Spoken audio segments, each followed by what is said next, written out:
I'm Richard Roeper, and coming right up, Michael Douglas brings back the character that won him the Oscar. Gordon Gekko is back in business in Wall Street. Money never sleeps.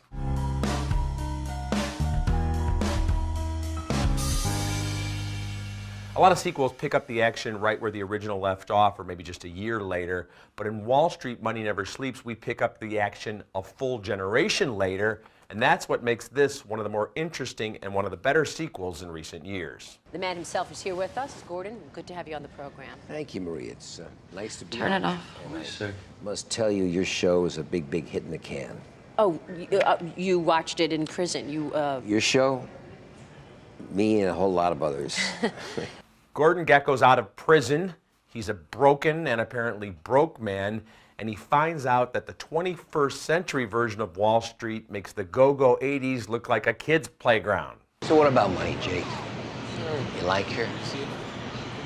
Do I like her? I've never thought about money as a she. Oh, she lies there in bed at night with you, looking at you, one eye open, money never sleeps. The lovely Carey Mulligan plays Gekko's estranged daughter, and Shia LaBeouf here plays her boyfriend. He's kind of a sequel of sorts to the Charlie Sheen character from the original. My name's Jacob Moore. I'm gonna marry your daughter. My daughter hasn't spoken to me in years, and you know it. I never knew my dad as a peaceful person. That always scared me. Other than Douglas, maybe the best performance in the film comes from Josh Brolin. He's excellent here as a cutthroat financial whiz who hires LaBeouf. You are the moral hazard. You are the worst kind of toxic that the system is polluted with. Is this a threat? Absolutely.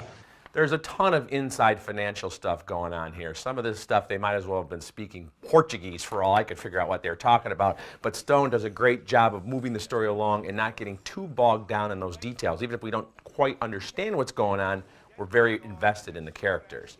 There is a problem with this film, though. When Gordon Gekko disappears for a long stretch of time, the energy just sags right out of the movie. Shia LaBeouf, I'm not convinced, really has what it takes to be a big-time, big-screen presence. That said, it was great seeing Michael Douglas back in the role that won him the Oscar. He reminds us that he's a true cinematic lion. Good performances throughout, an interesting story. The ending's a little bit too conventional, but I'm still going to give Wall Street Money Never Sleeps a solid B+. I'm Richard Roeper. You can get all my reviews at richardroeper.com.